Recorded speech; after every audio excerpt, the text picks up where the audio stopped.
E aí, galera, acharam que tinham se livrado, né? Putz, a gente acho que tá na metade, mas vamos lá. Vamos que vamos. E nós tínhamos parado nessa parte, né, do exercício, que somatóide é y igual a zero.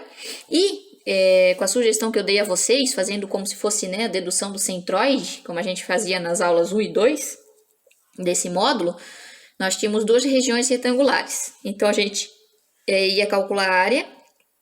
Isso aqui, o centro, né? Ponto de equilíbrio. Lembrando sempre, gente, quando eu estiver falando esse ponto de equilíbrio, por mais que seja da seção, eu tenho que sempre rebater para o meu eixo de referência. Nesse caso da seção transformada, o nosso eixo de referência vai ser coincidente com a nossa linha neutra, beleza? Vão seguindo passo a passo com valores de vocês que não vai ter erro, gente, tá? A metodologia de cálculo é exatamente a mesma. Por que eu estou fazendo essa dedução demônia chata aqui? Se vocês utilizarem, pegarem livros, algumas outras bibliografias, vocês vão se debater com essa fórmula aqui, né? Que foi o mesmo que eu considerei para essa dedução, considerando que o centroide da figura, né, da região transformada, coincide com a nossa linha neutra. Vocês vão encontrar de sugestão essa fórmula. Por que eu gosto de utilizar assim? Que não é tão difícil. É exatamente o que a gente fazia para centroide, gente, tá? Por quê? Se eu utilizar direto essa fórmula, lembrem que daí eu estou considerando uma figura inteira, não vou ter essa divisão de retângulos como a gente fez. Então eu pergunto para você, por exemplo, se nós considerarmos essa seção inteira, qual que é o B que vocês iam utilizar nessa fórmula? Puta, fede, né? Dá ruim. Eu particularmente, tá, para fins didáticos, eu acho que isso aqui fica muito mais suscetível a erro. Se a gente fizer passo a passo, fizer de cada uma, isso aqui vai estar dentro dessa dedução. Matematicamente, isso aqui é a mesma coisa na hora que a gente for jogar valores, né? E colocar, discriminar toda a parte de cálculo. É exatamente a mesma coisa, só que eu acho que aqui fica bem mais tranquilo. Por quê? Se a gente separar, a área 1, por exemplo, aqui vai ser base vezes altura, porque eu tenho um retângulo, né? Então vai ser 550 vezes 100. O ponto de equilíbrio, se é um retângulo, é metade, 100 sobre 2. Lembrando que eu tenho que sempre rebater para o nosso eixo de referência. Então, para a primeira figura de vocês, que é exatamente igual à minha, só o dimensionamento que é outro, vejam os valores, vai ser 50 mais a galinha. 50 mais a galinha. Quem quer ser galinha, né? Que coisa desgraçada essa galinha depenada, tosca aí. Isso é galinha, gente? A gente sempre diz que é a nossa distância que parte da linha neutra até a região mais afastada, né, da nossa viga, parte superior, certo? Mas então por que eu não peguei da linha neutra até aqui em cima? Por quê, gente? Diferente do exercício proposto lá pelo Rodrigo na aula da segunda passada, vocês tinham um retângulo. Então, se eu partisse da minha linha neutra até em cima, de boas. Nesse caso, eu tenho esse pentelinho do T e esse aqui. E essa parte aqui do T superior eu já tenho o valor, tá? Que é 100. Então, a parte desconhecida, que na verdade é isso, a parte que sai da linha neutra, você pode pensar assim, é a medida desconhecida que parte da minha linha neutra. O que a gente não sabe é isso aqui. Por isso que eu chamei de a galinha, beleza? Beleza. Tá, isso aqui é a 1y1. Agora, A2. Área 2, eu nomeio o retângulo 2. Vai ser 150 vezes a galinha, base vezes a altura. 150 vezes a galinha. E qual que vai ser o meu equilíbrio dessa figura? Se é um retângulo, vai ser também a galinha sobre 2. Se eu tenho que rebater por o eixo de referência, aqui já vai coincidir. Então, vai ser exatamente a galinha sobre 2. Vocês adoram cismar com essa galinha, né? Eu, hein? Menos. Por que menos, gente? A gente está calculando apenas a parte com compressão, né? A parte superior, né? Lembra da linha neutra? Se a parte da nossa fibra está sendo comprimida e outra tracionada. Falei no início dessa aula, no outro vídeo. Se o concreto resiste bem à compressão, eu vou obter o cálculo apenas daqui. Isso aqui não me interessa, tá? Mas eu preciso considerar para fins de cálculo. Só que para considerar eu tenho que eliminar. Então vai ser menos. Esse a linha, gente, é a mesma coisa que N aço. Eu gosto de usar a linha, que é a nossa área transformada. A gente calculou mais cedo lá, que é o 7.412,21, tá? Que considerava o quê? O πd ao quadrado sobre 4, né? Vezes a quantidade que a gente tinha lá da armadura, disposição de barras, beleza? E a gente multiplicava pelo fator de transformação, que correlacionava os modos de elasticidade de aço e concreto. A gente calculou no outro vídeo. Se você esqueceu, dá um bizuzinho lá. E agora, o ponto de equilíbrio dessa seção. O ponto de equilíbrio exatamente no meio. Se atentem que esse 500 do meu exercício, ele parte exatamente do eixo aqui, tá? Da metade dessa minha barrinha. Vejam se de vocês parte da metade ou parte da parte mais inferior.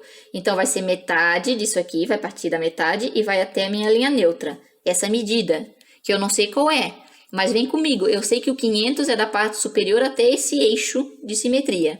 Se eu sei quanto é esse valor e eu sei o que eu não quero, que é essa parte superior, eu posso dizer que isso aqui vai ser 500 menos 100 menos a galinha. Nessa medida aqui, ó, 500 menos 100 menos a galinha, tá? Então, 500 menos 100 menos a galinha igual a zero, tá? Isso aqui é isso aqui. A gente vai fazer a distributiva, fazer todo o cálculo. Eu vou mandar para vocês escaneado, tá, galera? No início da semana.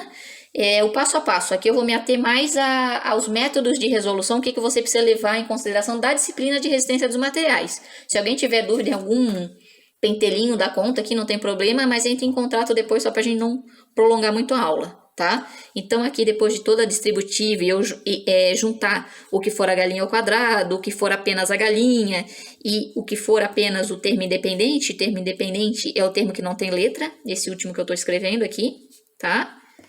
A gente vai chegar numa equação quadrática. A equação quadrática é uma equação de segundo grau, né? Uma equação polinomial. Eu tenho na 2, esse que não tem nada é na 1, e o cara que não está acompanhado de letra é o termo independente. A gente utiliza, que vocês adoram, o Bhaskara, tá? Vou mandar a formulinha, que vocês vão utilizar para descobrir quem que é o a galinha. Quando vocês calcularem o de vocês vão chegar em 2 valores, assim como eu, só que, claro, valores diferentes, né? Porque a gente está estamos usando outras dimensões. Aqui em milímetros, que eu utilizei medidas em milímetros, vocês vão chegar em 2 valores diferentes, só que um positivo e um negativo. No de vocês, o que tiver um negativo, olha, Dani, aquele vídeo que você me mandou, ó, tsai, tsai, tome, tome, você vai jogar fora. Você vai ficar apenas com a parte positiva. Beleza? É isso que você precisa. Depois que você encontrar a galinha no seu exercício também, tá, do T, você vai calcular o momento de inércia. Era aquele negócio lá da aula 1 e 2, gente, tá? Vai voltar aqui. Aqui no meu exercício eu estou utilizando valores grandes. Esse aqui não é grande, mas o dimensionamento, né, o 550, o 150, são números grandes. Como no cálculo do momento de inércia a gente tem elevado ao cubo, eu vou pedir permissão para vocês para aqui no meu utilizar tudo já em metro, tá? Então eu já vou usar isso aqui transformado. Se você quiser utilizar um de vocês em milímetro, em metro, fique à vontade, tá? Lembrando sempre de colocar a unidade correta, não tem o menor problema. Como que era o cálculo do momento de inércia? Era o I, tá? Nesse caso o ix, porque a gente fez o cálculo do y barra. Lembrando que o x barra dava exatamente no eixo de simetria, tá? Por isso que a gente vai calcular esse I aqui. Para o retângulo, galera, vamos lá. Novamente, tem a parte 1, parte 2 e a parte que a gente tacou fora. Se é um retângulo, o momento de inércia, isso vem de livro, tá? É BH ao cubo sobre 12. Ainda nesse cálculo vai ser BH ao cubo sobre 12 mais A vezes D, tá? O A vai ser BH, né? Que é a nossa área. E o D lá da fórmula, gente, é o que a gente conversou ainda há pouco aqui, ó. Eu quero que vocês considerem esse termo novamente como se é um retângulo, é a metade dele, só que rebatendo até o eixo de referência, tá? Para o 1, qual que é a metade dele? 50. Rebatendo até o eixo de referência é exatamente o que a gente fez nesse exercício. É o 50 mais o a galinha. Só que a gente encontrou já o a galinha, não encontrou? Que é 3,42? Beleza. Só que aqui eu vou colocar tudo em metro, tá? Já vou colocar aqui para não ter problema, ó, 0,50 mais 0,0034, lembrando que é sempre ao quadrado por fórmula do I, beleza? Mais, esse aqui foi para o primeiro retângulo, tá? Primeiro retângulo, agora a gente tem que fazer para o segundo. Se é um retângulo, mesma coisa, BH ao cubo sobre 12, mais BH. Agora, qual que era o centroide dele? A galinha sobre 2, lembram? O a galinha a gente já encontrou, lembrando que aqui eu estou utilizando em metros. A galinha sobre 2, já podia ter colocado direto. Mais, esse aqui é o nosso segundo, né? Esse aqui é o nosso 2. Agora, a gente tem a área de aço, certo? Que vai ser a área que? A área do aço, a área transformada, que era o 7.412,21. Só que eu pedi permissão para vocês para utilizar já em metros, né? Beleza? Vezes, qual que era aquela distância que a gente conversou ainda há pouquinho, que é essa aqui? Vai ser quem? 500 menos 100 menos a galinha, tá? Vocês vão pegar a distância de vocês, que é tudo, menos o carinha daqui de cima, e o h' que vocês vão obter, né, a partir da equação quadrática. Como eu vou utilizar em metros, já vou colocar aqui, ó, o 500, que é 0,5, menos 100, que é 0,1, menos o h', já colocando em metros. Beleza? Olha só, gente, isso aqui é mais fácil, né? Vou mandar lá para vocês, mas o B do primeiro é o 550, que é o 0,55, o H, 0,100. A mesma coisa que a gente fez ali em cima vai fazer aqui embaixo. Eu já vou colocar direto o resultado, no de vocês vai ter o passo a passo bonitinho. Se alguém ficar com dúvida em termos de conta, me procura, tá? Aqui no meu deu 1,36 vezes 10 na menos 3 metros na quarta, porque eu estou utilizando metro. Se você utilizar milímetro, milímetro na quarta. Depois que você encontrou isso aqui, gente, está quase acabando, tá? Eu prometo. O que você vai ter que fazer? No meu caso, tá? Tem duas coisas. A tensão, tá? Flexão vai ser o momento, vezes esse C, já vou falar sobre ele, dividido pelo I, tá? No meu caso, a gente vai calcular para o aço e aqui a gente vai calcular para o concreto. No exercício de vocês, o que acontece? Lá no início do meu... Cadê minha folha? Lá no início do meu, tá aqui, eu falei para vocês qual que era a tensão admissível do aço, qual que era a tensão admissível do concreto e eu pedi para encontrar o momento. No de vocês está um pouco diferente, gente, tá? No de vocês tem um momento que vocês encontram lá no gráfico, tá? É o gráfico de momento fletor. Encontrem lá, momento fletor. Tem o gráfico cortante e o momento fletor. Tem um para cada viga, vocês têm 3 vigas para análise. Então ele vai ter um negocinho assim, ó. E vai ser o valor mais extremo aqui que vocês vão considerar, tá? Que ele é em quilonewton por metro. Encontre esse valor para cada viga que vocês têm, tá? Lembrando, né, que a gente pega esse valor, porque o Y nessa orientação, quando a gente está calculando o momento fletor, ele é considerado positivo, tá? No sentido para baixo. Então, é o valor mais extremo que vocês vão ter aqui para viga 1, viga 2 e 3, que eu não lembro qual é a nomenclatura que ele colocou. Tá? Então, o que vai acontecer? No meu, eu tenho a tensão de admissível. Tenho. E não tenho o M. Eu tenho isso, eu tenho isso e eu tenho isso. Já vou falar quem é o C.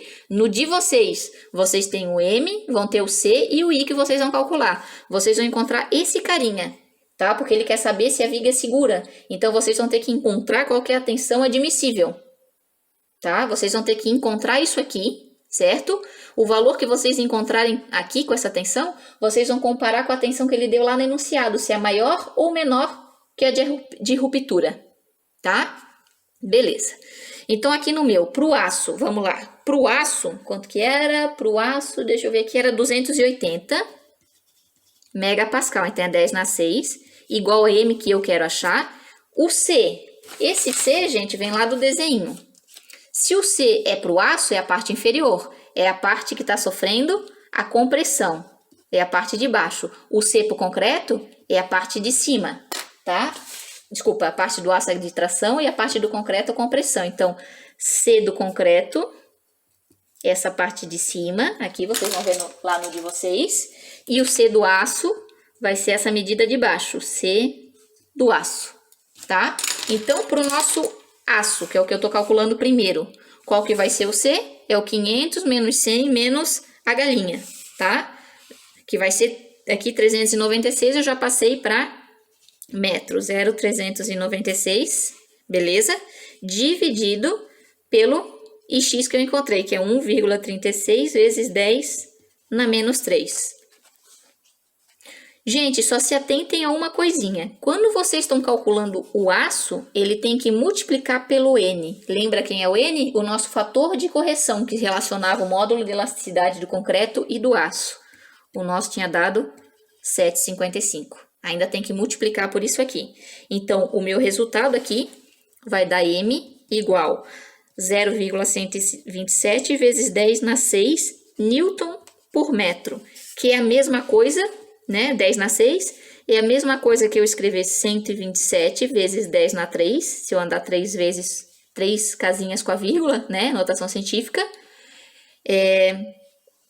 Newton por metro, ou ainda se você for nerd, 127 kN por metro. Beleza? Para o concreto, o concreto nós tínhamos que era 21 vezes 10 na 6, porque é megapascal. momento eu vou encontrar o C. O C por concreto é a parte de cima.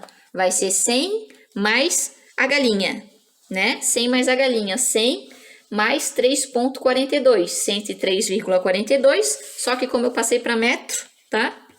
Vai 103,42. Vou deixar só 103 para não ficar com muita casa depois da vírgula. Dividido pelo I encontrado. 1,36 vezes 10 na menos 3. Aqui não tem o fator de correção. O fator de correção é apenas para a área transformada. É a área que a gente não vai utilizar, né? Que a gente não interessa a compressão, que é o aço só. No do concreto não tem, ó. Veja que não tem nada, tá? Não se confunda. Então, vai dar M igual a 0,277, né? Vezes 10 na 6 Newton por metro, que é a mesma coisa que 277 vezes 10 na 3 Newton por metro, ou ainda 277 quilonewtons por metro. Tem uma moral da parada que a gente encontra, que a gente considera menor ou a maior momento, tá? Mas não é isso que ele tá pedindo no exercício, então não vou trazer coisas extras aí para confundir a galera. Eu só quero mostrar para vocês o que vocês tinham e o que vocês vão ter que calcular. O procedimento é igual ao que eu fiz aqui, galera. Achar o galinha, o I, a área transformada, o N. Lembrando que o desenho vai ser exatamente igual a esse meu, só se atentem às dimensões de vocês. E, claro, aqui no final, vocês vão encontrar esse cara. O momento vocês têm que pegam do gráfico, tá? Conforme eu mostrei.